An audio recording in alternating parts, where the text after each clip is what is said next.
There's a name buried in the wreckage of Reacher Season 4 that nobody's said out loud until now: Alquist. Reacher doesn't know who they are. Neither do we. But by the end of Episode 6, that mystery name might be the only thing standing between Jack Reacher and the people trying to bury him along with the truth. This is Reacher Season 4, Episode 6, and here's everything we know about what's coming next. Jack Reacher has a rule he's followed his whole life: walk into the mess, fix it, walk out clean. Season 4 has spent 5 episodes systematically taking that rule apart piece by piece, and by the time Episode 5 ended, Reacher wasn't walking out of anything. He was running. Framed, hunted, and completely out of allies he can trust, he's now Philadelphia's most wanted man, chased by the same police department he was quietly helping just days earlier. To understand why Episode 6 matters, you have to understand exactly how badly Episode 5 broke everything. For most of the season, Lila Hoth and her sister Amisha looked like the victims. 2 women dragged into somebody else's war, running from killers, needing Reacher's protection. That illusion collapsed the moment Reacher burst into their hotel room expecting a rescue and found a slaughter instead. Every attacker on scene was already dead, and Lila and Amisha weren't hiding in a corner. They were standing over the bodies. That's the moment the entire season flips. These aren't 2 frightened sisters caught in a conspiracy. They're the ones running it. And Reacher walked straight into the aftermath at the worst possible second. Seconds before Philadelphia PD showed up to find him alone in a room full of corpses. From that point forward, he's not investigating a case. He's the prime suspect in one. But the emotional gut punch of Episode 5 didn't come from the hotel. It came earlier, when the show finally answered the question that had been quietly haunting the entire season: why did Anna Merrick do what she did? The answer is brutal in its simplicity. Anna wasn't a criminal, and she wasn't working an angle. She was a mother. Someone had her son Ben, and the only way to get him back alive was to hand over a stolen government file everyone in this story has been chasing since Episode 1. She mailed that flash drive away as a last act of desperation, and by the time she stood on that subway platform, she already knew 2 things Reacher didn't. Ben was already dead. And Reacher, without meaning to, had just cost her the one shot she had at saving him. She didn't die because someone killed her. She died because the show finally let the weight of that realization catch up to her, and it's one of the more quietly devastating character beats Reacher has ever attempted. Ben's body turning up afterward, marked with the same signature karambit wounds tied to Lila and Amisha, isn't just tragic. It's confirmation. It ties the sisters directly to a second murder, and it strips away any remaining ambiguity about who they really are. So where does that leave Episode 6? According to the setup baked into Bridge, the next chapter, officially titled Plum Out of Luck, splits the story in 2 directions, and both of them matter. Reacher and Tamara Green are leaving Philadelphia entirely, heading out of the city on the hunt for someone identified only as Alquist. That's a name the show has deliberately kept vague, and vague is never accidental in a series built on conspiracy.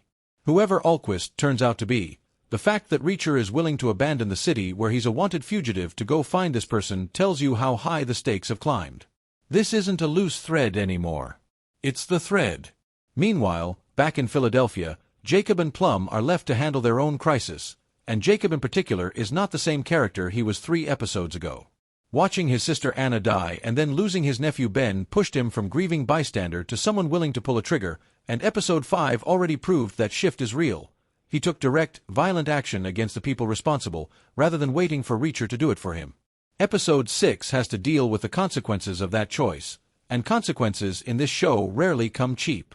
There's also the matter of Congressman Sampson, whose classified history in Indonesia has been sitting underneath this entire conspiracy since Episode 4. The story he finally told Reacher, about a Delta Force team sent to assist scientists, about training methods that were never supposed to be used for a massacre, isn't a side detail. It's the origin point. Somewhere between that mission overseas and a dead body on a Philadelphia subway platform, this story stopped being about one missing file and started being about a cover-up with real political weight behind it. Episode 6 is where that weight starts pressing down harder, and where the show has to start connecting Alquist, the Hoth sisters, and whatever's actually on that drive into something resembling an answer. Here's the detail most casual viewers are going to miss, and it's the one worth sitting with for a second. The title itself, Plum Out of Luck, isn't just a clever play on Plum's name. It's a warning. Reacher has spent 4 seasons teaching us that when this show hands a character a title built around their name, that character's about to have the worst hour of their life. Plum has spent most of Season 4 in a support role, handling the digital side of things while Tamara and Jacob took the more physical risks. That balance is about to shift, and not gently. What makes this especially tense is timing. Plum is alone in Philadelphia with Jacob while Reacher and Tamara are out chasing Alquist, which means the 2 most experienced people in this operation are hundreds of miles away when things in the city start to unravel. That's not a coincidence the writers stumbled into. Splitting the group geographically at exactly the moment Reacher's face is plastered across every police channel in Pennsylvania is a deliberate pressure test. Whatever comes for Jacob and Plum, they're going to have to handle it without the one person who's been solving every impossible problem since episode 1. Now let's talk about what's actually at stake with this flash drive, because the show has been careful about how it reveals that information, and the pieces we do have paint a picture that goes well beyond a single missing file. Everyone chasing this drive, Lila, Amisha, the assassins, possibly people inside the government itself, wants it for a reason, and that reason connects back to Indonesia. Congressman Sampson's confession in episode 4 wasn't just backstory filler. It was the show quietly laying out a motive big enough to justify everything that's happened since. A joint operation gone wrong. A humanitarian mission twisted into something that got innocent people killed. And now, years later, evidence of exactly what happened sitting on a small piece of hardware that Anna Merrick died trying to protect, and Reacher is now hunted for trying to recover. That's what makes Alquist such an interesting wild card heading into episode 6.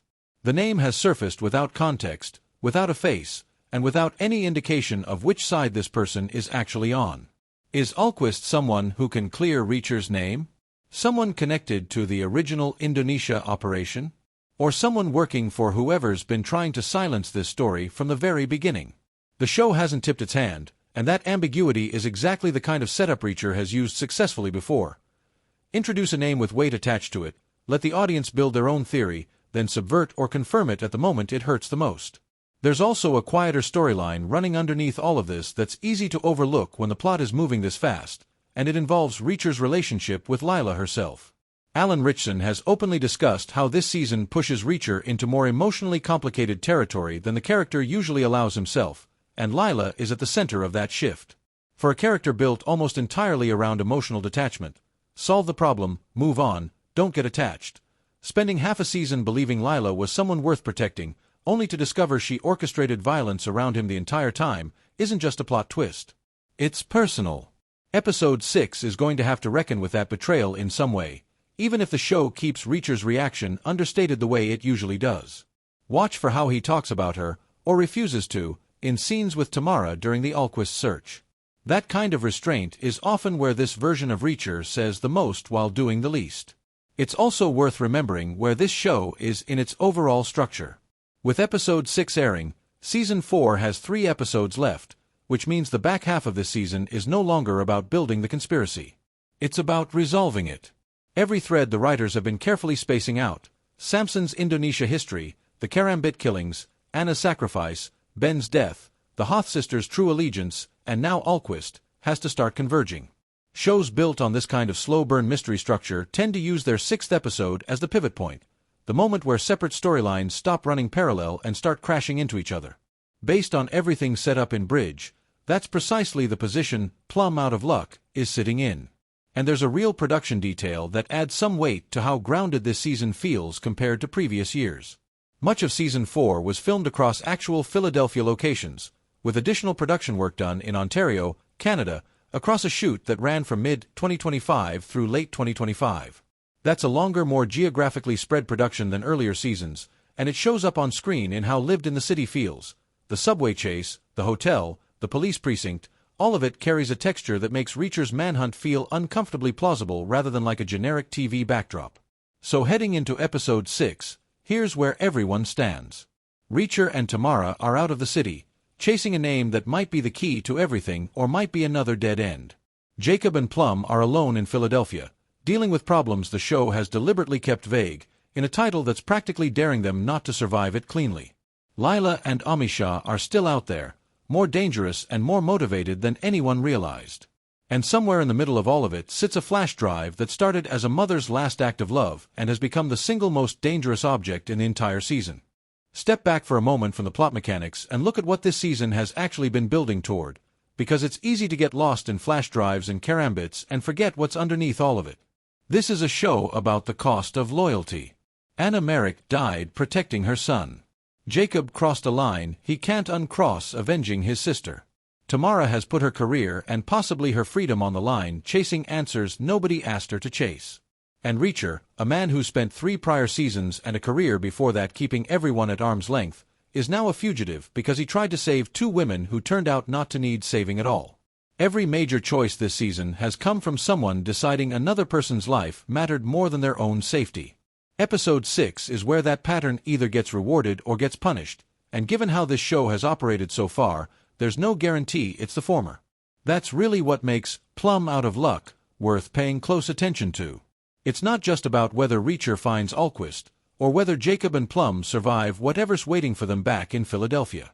It's about whether trusting people in this story has actually been worth it. Lila's betrayal already answered that question once, brutally. The next episode is going to test whether Reacher, Tamara, Jacob, and Plum are willing to keep taking that risk anyway, because the alternative is giving up on Anna's memory entirely, and none of them seem built to do that. There's a reason shows like this succeed when they slow down at exactly the right moment and let a name like Alquist sit there unanswered for an episode. It respects the audience enough to let them sit with uncertainty instead of rushing to explain everything immediately. Reacher has never been a show that solves its mysteries the moment they're introduced, and Season 4 in particular has leaned into patience as a storytelling tool. Congressman Sampson's history took 4 episodes to fully surface. Lila's true nature took almost the entire first half of the season to confirm. Whatever Alquist represents is likely going to unfold with that same deliberate pacing, which means episode May 6 raise more questions than it answers, and that's not a flaw. That's the format working exactly as intended. What we can say with real confidence is this: the geography of the story has shifted, and that matters more than it might seem on the surface. For the first time all season, Reacher is operating outside Philadelphia, away from the police who want him and away from the city where every previous conflict has played out. New territory in a show like this usually means new danger, new characters, and new information that recontextualizes everything that's already happened. At the same time, leaving behind Jacob and Plum in a compromised, dangerous city without Reacher's protection is the kind of narrative setup that rarely ends without real consequences. Something is going to happen to one or both of them, and the title practically promises it. And underneath all of that plot movement, there's still the emotional through line that's made this season resonate beyond the usual action thriller beats. This isn't really a story about a missing flash drive anymore, if it ever was. It's a story about what people are willing to sacrifice for the people they love, and about how dangerous it becomes when the person you trust with that sacrifice turns out to be someone else entirely. Anna trusted Lila enough to mail her the drive. Reacher trusted Lila enough to run toward danger for her. That trust got weaponized both times, and the fallout from it is what's driving every decision left in this season.